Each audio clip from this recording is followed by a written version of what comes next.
social institutions that help define the character of Columbus. That's next on Columbus Neighborhoods.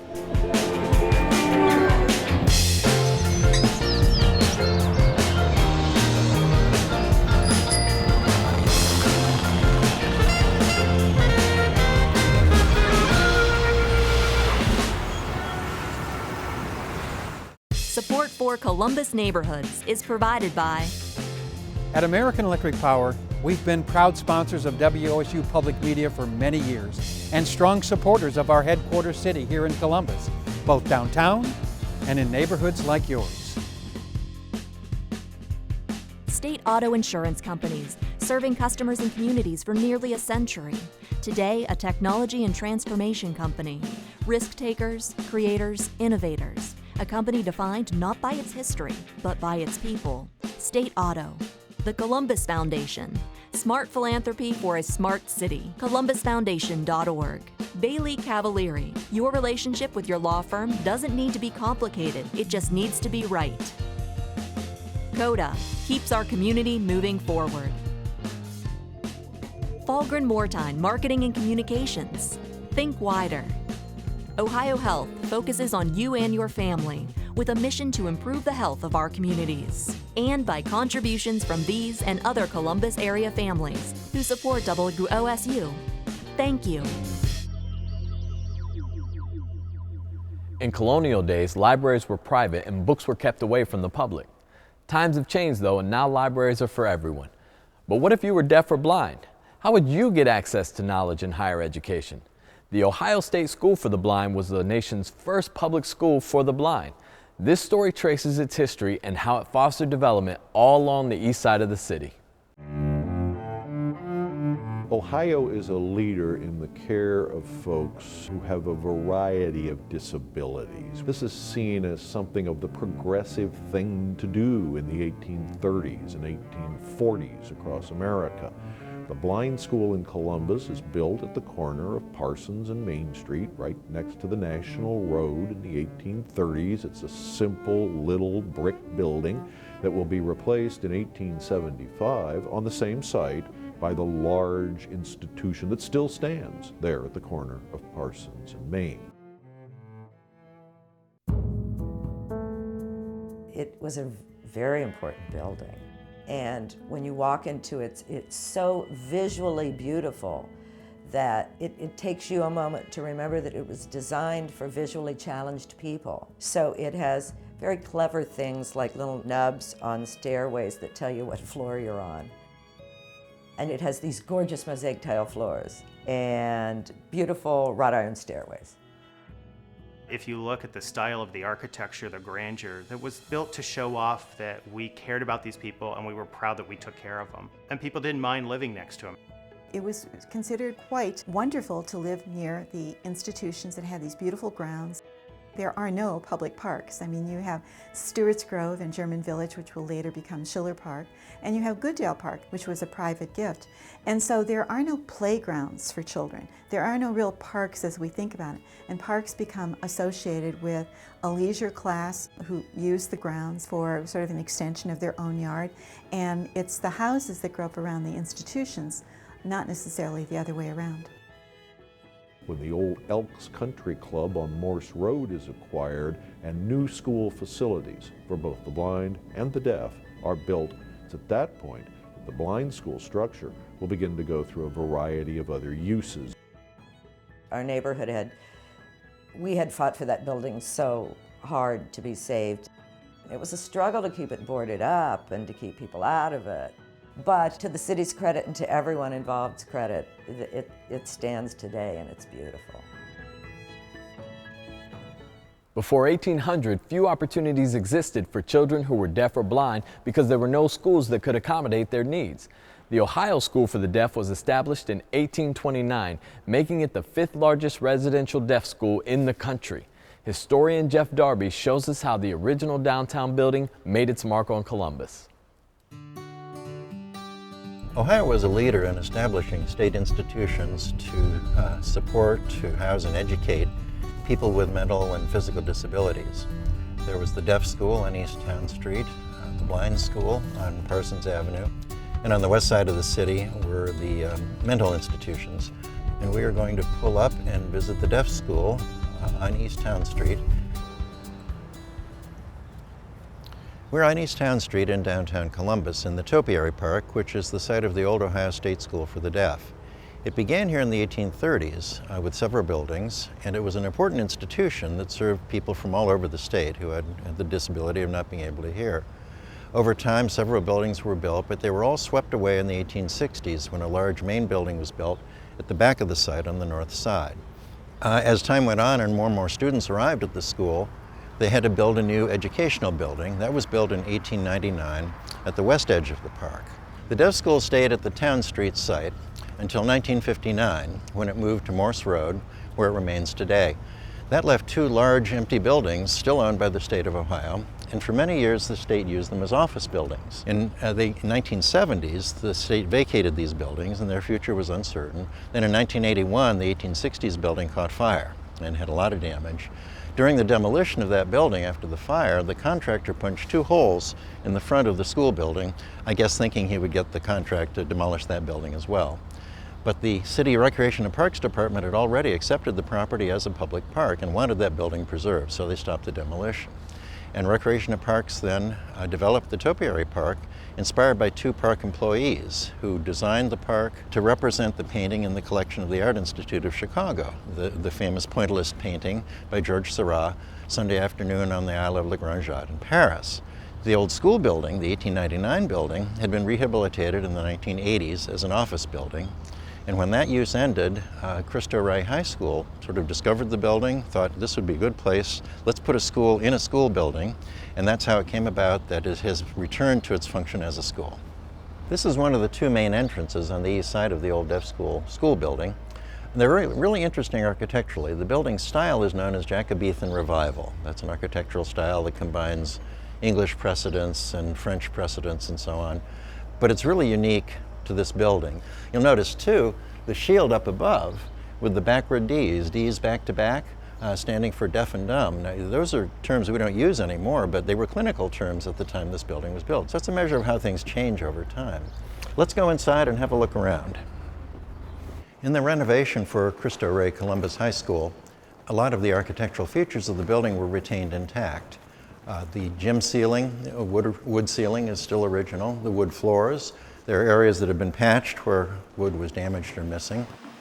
We're in one of the classrooms at Cristo Rey, and I'd like to introduce you to Jim Foley, who's president at Cristo Rey High School. Hi Jim, good to see you again. Jeff. In this wonderful facility. Jim, clearly this is an old building. How did you create a modern high school out of an old high school?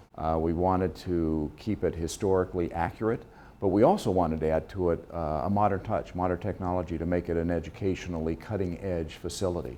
So for example, on the historic side, the floors when we walked in were horrible, but they've been sanded down, finished, and they look beautiful now, and we're walking on 1899 floors here. The ceilings had been dropped to a ridiculous point that cut out all the beautiful windows that we have in here. And in an educational facility, you want to have windows. So we raised the ceilings up back to their original height. But then we have modern technology. The entire school is wireless. So technologically, it's a very cutting-edge institution in a very beautiful building.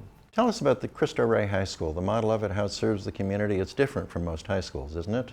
Cristo Rey is a college prep school that is designed to be affordable for families that could not otherwise afford a good, strong, private college prep education. The unique feature of Cristo Rey is that we have a work-study program. All of the students work 5 full days a month, and that does two things. On the one hand, it provides the income to support the building, and secondly, what it does is it allows the kids to be in a professional environment and to rub shoulders with professionals and to learn from them and to be mentored by them. And the results are that at Cristo Rey schools throughout the country, every senior at every graduating school has at least one college offer on graduation day.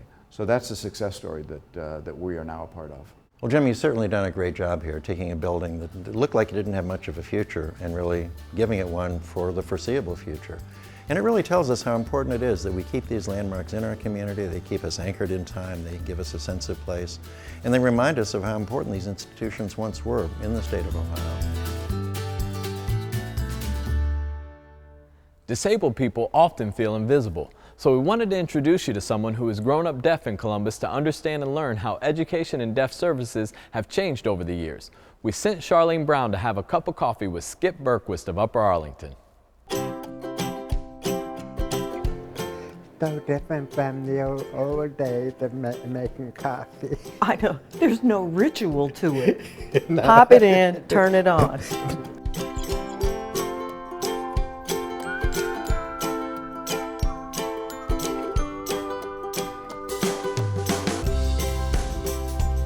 Cheers. Okay, let's talk pastry for a minute. These look delicious. How is that what you prefer? Thank you. All right. Skip, I have to say it's really an honor to be able to be here talking to you today. And of course, we also have to thank our sign language interpreter, Lewis Wright from the Deaf Services Center. Thank you so much for interpreting for us today, Lewis. Okay, let's walk down memory lane. Is this you? This is me and my sister, my mother. But my parents didn't find out that I was deaf until I was 5 years old. Oh, really?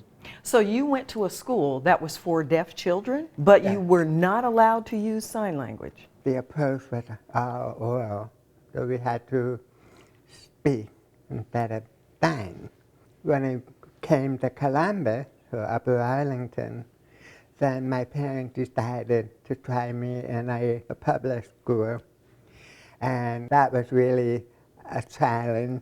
I think that's probably where I first realized I was different from other people.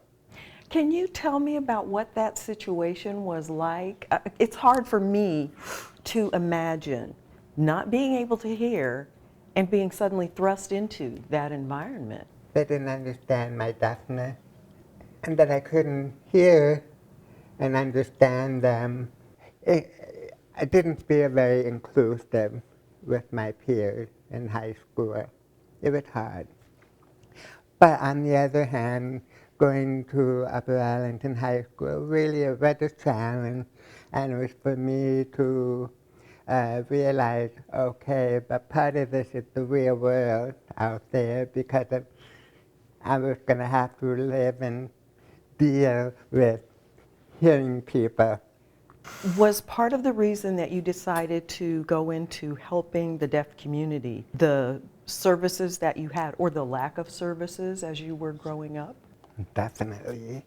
I wanted to become a teacher of the deaf.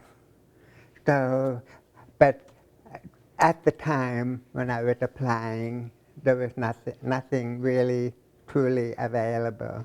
So I started, went into the career training program, became a BR counselor, and then became a program specialist for the deaf for the whole state of Ohio. So I stayed on for 31 years to retire. Tell me about how things changed as far as services and even equipment. Technology has really been a remarkable thing. So nowadays you have video phones where you can be on TV and talk to someone else all over the country. And that really has opened up the door. How has the Columbus community done as far as serving the deaf? What have we done well here? What do we still need to work on? Because Columbus is centralized in the state of Ohio, really we've had some wonderful programs. You have the Ohio School for the Deaf, different school programs, ADRBEL. You had your services from the Department of Mental Health, MRDD. They had some programs for the deaf, specialized programs like the Buckeye Ranch, St. Vincent. Now, over time, bureaucracy changes and the funding changes. It's so competitive. we started to lose some programs. That's the sad part. Having the accessibility or the availability of interpreting services. The young people are learning more and more about interpreting services. I think many of them are making a career of it. So that's been a very positive thing. Well, Skip, I have to say, we thank you for all of the service that you provided to the deaf community and information to the hearing community, and we certainly thank you for doing this interview with us today. Thank you. Fantastic. And of course, Louis, thank you too. The Ohio Penitentiary was one of our oldest institutions. At its best, it rehabilitated inmates. At its worst, it was a relic of abusive punishments. But it was always a landmark that influenced the identity of Columbus, especially after its legendary fire.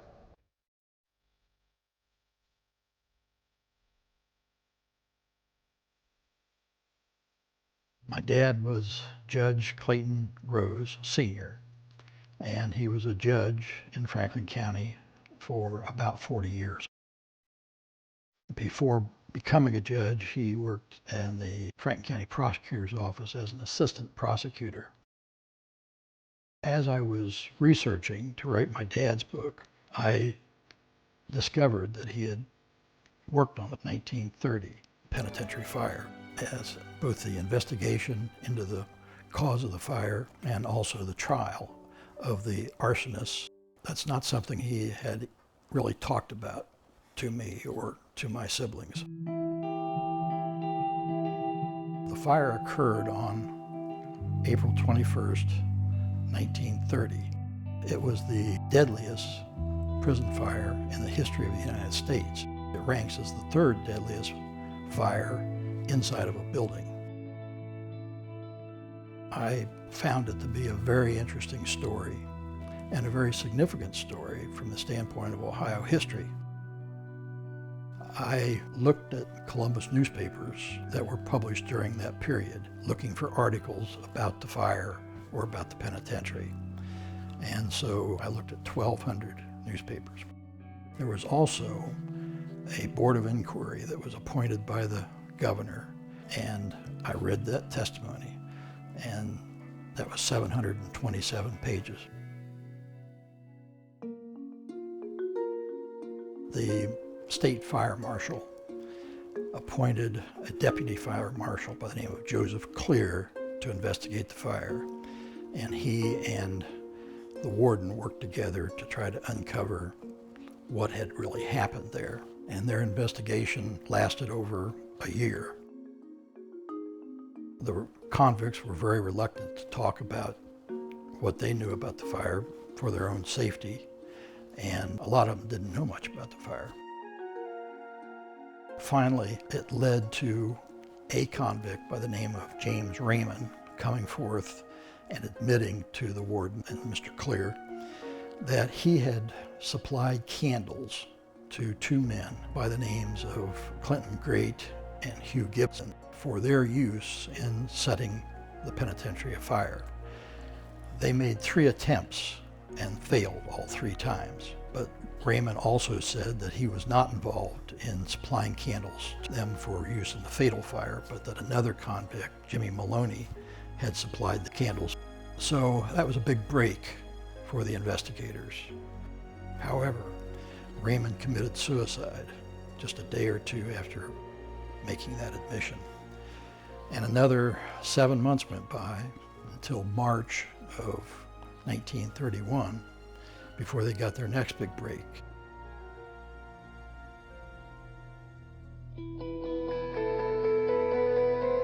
And at that time, Jimmy Maloney came forward and admitted that he had given candles to Clinton Great and Hugh Gibson, and that they thereafter had told him that they had used those candles to set the fire. Both Gibson and Great were brought in to give testimony. They both denied that they had anything to do with the fire. They were told that they would be recalled the following week for further testimony. Over the weekend, Clinton Great wrote a note to Gibson that said, basically, keep your mouth shut. And that note was intercepted by prison officials and copied. And so when Great was testifying the following week, he was confronted with that note, and he confessed that he and Gibson had set the fire. The purpose of the fire was to create chaos during which they could execute a mass escape. Their way of starting the fire was to take these candles that they had gotten from Jimmy Maloney and nail them to a board, and then put weights on the board and put it in a pan that they had served potatoes in the mess hall, and fill that with oil, but not all the way. The wick and a little bit of the candle would be above the oil level. And then they set that pan beneath some frames that were soaked with oil, and then they lit the candles, and they went to the mess hall and ate. And the idea was that the fire would start while they were in the mess hall, but they miscalculated. They had returned from the mess hall and were locked in their cells, about 800 prisoners in that cell block, and then the fire started. So their timing was tragically off. Dad didn't really talk much about his work to us kids, and so I learned more from doing the research on this book about him than I think I ever learned directly from him. Since the penitentiary was torn down in 1984, we have few material objects to help us study the life of inmates. One object endures: the Stations of the Cross.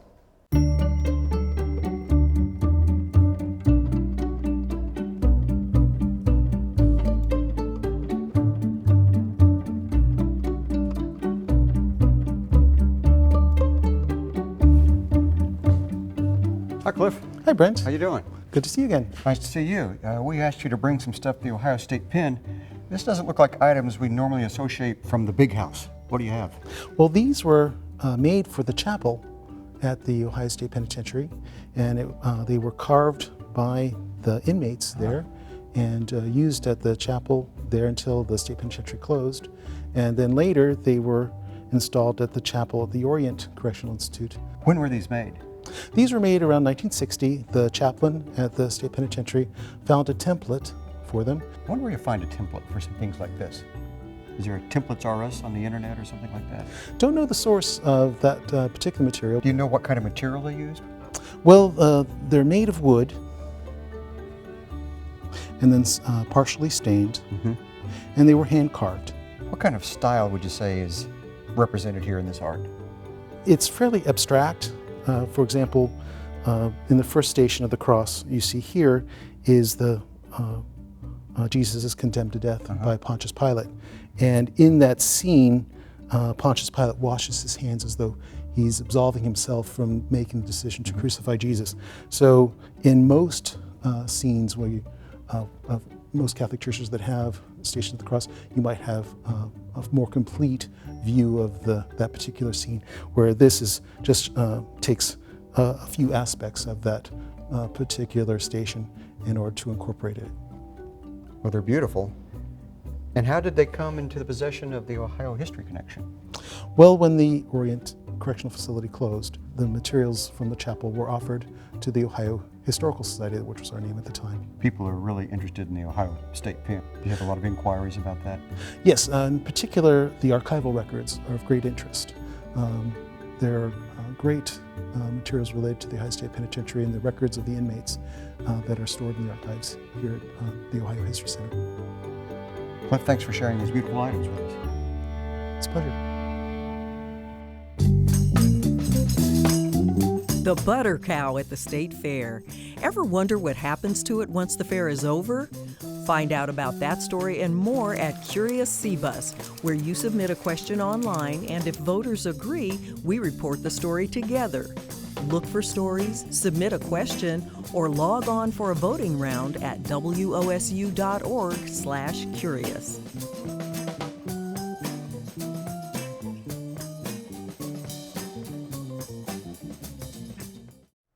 Thanks for being with us, and remember, you can catch all our episodes on columbusneighborhoods.org. Plus, see our stories on the WOSU mobile app. and you can follow us on Facebook, Twitter, and Instagram. We'll see you back here next week on Columbus Neighborhoods.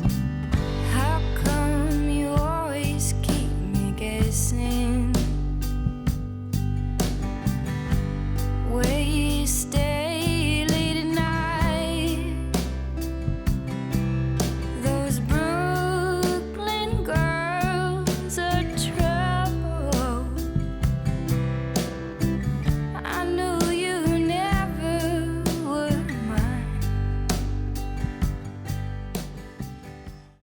Support for Columbus Neighborhoods is provided by At American Electric Power, we've been proud sponsors of WOSU Public Media for many years and strong supporters of our headquarters city here in Columbus, both downtown and in neighborhoods like yours. State Auto Insurance Companies, serving customers and communities for nearly a century. Today, a technology and transformation company. Risk takers, creators, innovators. A company defined not by its history, but by its people. State Auto. The Columbus Foundation. Smart philanthropy for a smart city. ColumbusFoundation.org. Bailey Cavalieri. Your relationship with your law firm doesn't need to be complicated, it just needs to be right. CODA keeps our community moving forward. Falgren Moortime Marketing and Communications. Think wider. Ohio Health focuses on you and your family with a mission to improve the health of our communities. And by contributions from these and other Columbus area families who support WOSU. Thank you.